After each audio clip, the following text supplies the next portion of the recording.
ఎవరైనా సరే పటిష్టమైన చట్టాలతో ఖచ్చితంగా నేరగాళ్ల భరతం పడతామన్నారు. ఎట్టి పరిస్థితుల్లో ఈ మాఫియా ఆగడాలు సాగనిచ్చేది లేదంటూ మాట్లాడారు. ఈ సందర్భంగా మాట్లాడుతూ వర్రా రవీంద్రారెడ్డి చేసిన పోస్టుల అంశానికి సంబంధించి కనీసం చదవలేము, చూడలేము, అటువంటి పోస్టులు చేసిన వ్యక్తిని జగన్మోహన్ రెడ్డి ఎందుకు సమర్థిస్తున్నారంటూ ముఖ్యమంత్రి నిన్న మాట్లాడుతూ వచ్చారు. అంటే గతంలో జగన్మోహన్ రెడ్డి అన్నారు, చంద్రబాబు రాజకీయం కోసం ఏమైనా చేస్తారు అంటూ మాట్లాడిన జగన్మోహన్ రెడ్డి ఇవాళ రాజకీయం కోసం తల్లి చెల్లిని వాడుకొని ఆ తర్వాత వారి మీద అసభ్యకరమైన పోస్టులు పెట్టిన వారిని ఎందుకు సమర్థిస్తున్నారు అంటూ ప్రశ్నిస్తున్నారు అందరూ కూడా. ఎందుకంటే వర్రా రవీంద్రారెడ్డి పెట్టిన పోస్టులు నిజంగా ఎవరు కూడా ఎవరి నోటితో చదవలేరు, అటువంటి పోస్టులు పెట్టారు. జగన్మోహన్ రెడ్డి అంటే వారి తల్లి గురించి చెల్లి గురించి పోస్టులు పెట్టినప్పటికీ ఆ రోజున ఖండించలేదు, ఆ రోజున అరెస్టు చేయలేదు. ఈరోజు కూటమి ప్రభుత్వం అధికారంలోకి వచ్చిన తర్వాత వర్రా రవీంద్రారెడ్డిని చర్యలు తీసుకుంటున్నారు, అరెస్టు చేశారు. అరెస్టు చేస్తే సమర్థించాల్సింది పోయి జగన్మోహన్ రెడ్డి ఆ అరెస్టును ఖండిస్తున్నారు. పైగా వర్రా రవీంద్రారెడ్డి పేరుతోని ఎవరో పోస్టులు పెట్టారంటూ ఇంకా సమర్థించుకునే ప్రయత్నం చేస్తున్నారు. చాలా క్లియర్గా పోలీసులు తేల్చారు, వర్రా రవీంద్రారెడ్డికి సంబంధించిన అఫీషియల్ అకౌంట్ నుంచి ఆ పోస్టులు బయటకు వచ్చాయి, వారి ఖాతాల నుంచి బయటకు వచ్చాయి అనేది చాలా స్పష్టంగా పోలీసులు మొత్తానికి ఛేదించిన తర్వాతనే అరెస్టు జరిగింది. ఇంకా జగన్మోహన్ రెడ్డి ఎందుకు సమర్థిస్తున్నారనే ప్రశ్న వాళ్ళందరి ముందు ఉంది. మరొక వైపున షర్మిల చాలా స్పష్టంగా వైఎస్ అవినాష్ రెడ్డిని కూడా అరెస్టు చేయాల్సిందే, తనపైన అసభ్యకరమైన పోస్టులు పెట్టారంటూ వారు కూడా ముందుకొచ్చి మాట్లాడారు. వైఎస్ అవినాష్ రెడ్డిని ఎందుకు అరెస్ట్ చేయలేదంటూ షర్మిల ప్రశ్నిస్తూ ఉన్నారు. ఈ అంశం ఒకటి. తర్వాత ఇక బాబాయ్ హత్య కేసుకు సంబంధించి గతంలో మొదట గుండెపోటు అంటూ చిత్రీకరించే ప్రయత్నం చేశారని, ఆ తర్వాత హత్య అంటే సునీతారెడ్డి ఎప్పుడైతే పోస్ట్ మార్టం వెళ్దామని చెప్పిన తర్వాత హత్య అని తెలిసిన తర్వాత వెంటనే వారి సొంత పత్రికలో నారాసుర రక్త చరిత్ర అంటూ రాశారు. అంటే వారు చేశారు అని తెలిసినప్పటికీ ఆ తర్వాత ఈ హత్యకు సంబంధించి వేరే వారి మీద వేసే ప్రయత్నం చేయబోయారు. కానీ ప్రజలు నమ్మలేదు. పూర్తి స్థాయిలో ఇవాళ నిజమేంటో తెలిసింది, ఈ హత్య వెనక ఎవరెవరున్నారు, ఏం జరిగింది అనేది పూర్తి మొత్తం అందరికీ తెలిసిపోయింది.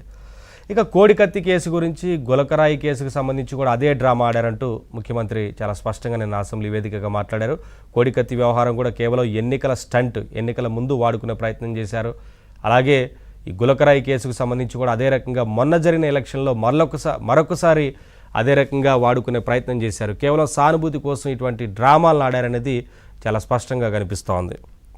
ఇక మాఫియాను అరికట్టేందుకైతే పటిష్టమైన చట్టాలను తీసుకొస్తాం, మాఫియాని ఎట్టి పరిస్థితులు అరికడతామంటూ ముఖ్యమంత్రి స్పష్టంగా చెప్పారు. పటిష్టమైన చట్టాలను అమలు చేస్తామంటూ చెప్పారు. ఇక భూ ఆక్రమణదారులు ఎవరైతే ఉన్నారో వారి గుండెల్లో రైళ్లు పరిగెత్తిస్తామంటూ మాట్లాడారు. 14 ఏళ్లు జైలు శిక్ష ఉంటుంది, ఎట్టి పరిస్థితుల్లో భూ ఆక్రమణలకు పాల్పడితే ఊరుకునేది లేదు, ఉపేక్షించేది లేదు అంటూ ముఖ్యమంత్రి స్పష్టం చేశారు. ఇప్పటికే పెద్ద ఎత్తున రాష్ట్రంలో గత 5 ఏళ్లుగా పెద్ద ఎత్తున భూ ఆక్రమణలకు పాల్పడ్డారు. వైసీపీ నేతలు ఇందులో కీలకంగా వ్యవహరించారు. ముఖ్యంగా రాయలసీమ ప్రాంతం కావచ్చు, ఉత్తరాంధ్ర ప్రాంతంలో పెద్ద ఎత్తున భూ ఆక్రమణలు జరిగాయి. పెద్ద ఎత్తున వీటి మీద ఫిర్యాదులు కూడా వచ్చిన నేపథ్యంలో చర్యలు తీసుకుంటాము, 14 ఏళ్ల జైలు శిక్ష విధించే రకంగా చట్టాలు రూపొందించామంటూ ఇప్పటికే ముఖ్యమంత్రి స్పష్టం చేశారు.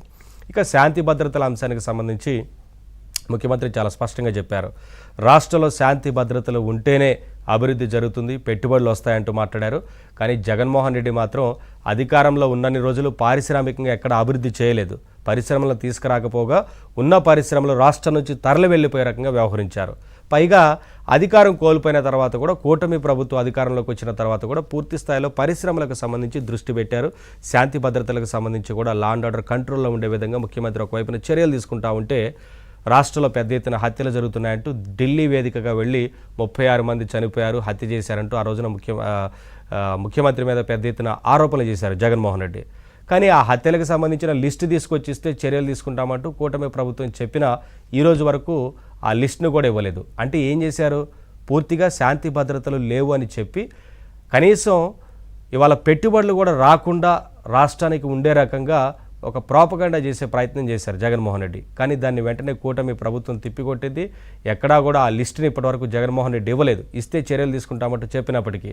అందుకనే ముఖ్యమంత్రి శాంతి భద్రతల అంశానికి సంబంధించి చాలా సీరియస్గా తీసుకున్నారు. శాంతి భద్రతలు ఉంటేనే రాష్ట్రానికి పెట్టుబడులు వస్తాయి, పెట్టుబడులు వస్తేనే పారిశ్రామికంగా అభివృద్ధి జరుగుతుంది, ఉపాధి ఉద్యోగ అవకాశాలు వస్తాయని ముఖ్యమంత్రి చాలా స్పష్టంగా ఇప్పటికే చెప్తూ వచ్చారు. ఇక పోలీసు వ్యవస్థ ప్రక్షాళనకు సంబంధించి కూడా చాలా క్లియర్గా మాట్లాడారు. గతంలో సీనియర్ పోలీస్ అధికారులు అందరూ కూడా ఏ రకంగా వ్యవహరించారు, వైసీపీకి అనుకూలంగా వ్యవహరించడంతో పాటు ఇతరుల మీద కేసులు పెట్టేందుకు వారిని ఏ రకంగా ఉపయోగించుకున్నారనేది అందరికీ తెలిసిందే. పోలీసు వ్యవస్థను పూర్తి స్థాయిలో ప్రక్షాళన చేస్తామంటూ ముఖ్యమంత్రి స్పష్టం చేశారు. ఎవరైతే ఇష్టం వచ్చినట్లు వ్యవహరించారో ఆ సీనియర్ పోలీస్ అధికారుల మీద ఇప్పటికే చాలామంది సస్పెన్షన్కు గురయ్యారు. ఇంకా ఎవరైనా ఇలా వ్యవహరిస్తే ఖచ్చితంగా చర్యలు ఉంటాయంటూ ముఖ్యమంత్రి అయితే ఒక సందేశాన్ని అయితే అందించారు. ఇక డిజిటల్ కార్పొరేషన్లో వైసీపీ మనుషులు చేరి పెద్ద ఎత్తున ఒక వ్యవస్థను ఏర్పాటు చేసి ఆర్గనైజ్డ్ క్రైమ్కి పాల్పడ్డారు సోషల్ మీడియాలో అనేది ముఖ్యమంత్రి చాలా స్పష్టంగా చెప్పారు. అలాగే సైబర్ పోలీస్ స్టేషన్ల ఏర్పాటుకు సంబంధించి కూడా మాట్లాడుతూ వచ్చారు. సైబర్ నేరాలను తగ్గించేందుకు సైబర్ పోలీస్ స్టేషన్లను జిల్లాకు ఒక పోలీస్ స్టేషన్ను ఏర్పాటు చేస్తామంటూ స్పష్టం చేశారు. అంటే శాంతి భద్రతల అంశానికి సంబంధించి ప్రభుత్వం పూర్తి స్థాయిలో దృష్టి పెట్టింది. వీటన్నిటికి సంబంధించి ఇవాళ డిబేట్లో మాట్లాడదాం. అందుకన్నా ముందు వచ్చిన బ్రేక్ తీసుకుందాం. బ్రేక్ తర్వాత చర్చను కొనసాగి